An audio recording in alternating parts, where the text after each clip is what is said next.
Right now, let's talk about how you can add a name in family sharing on the iPad, and let's get started. So if you're new on this channel, make sure you subscribe so you don't miss tutorials and videos like this one.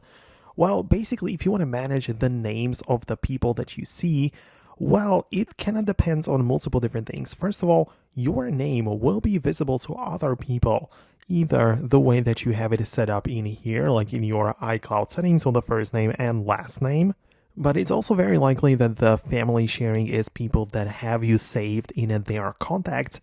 And if that's the case, then they will be able to see the name as they set it up, right? So they save you in their contacts application, and perhaps they save you with a specific name or whatever. And this is going to be displayed whenever they basically just, of course, see and check out the family sharing. So that's kind of how it works in here.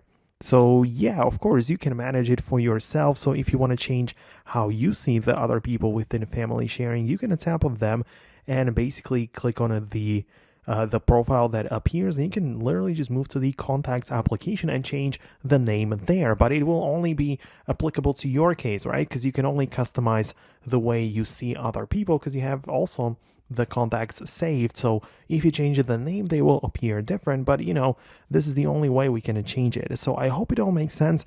So to just sum it up, basically, if you have the people saved in your contacts, this is how they are going to show up within your family sharing, and how the other person has you saved in their contacts is how they will see you, right?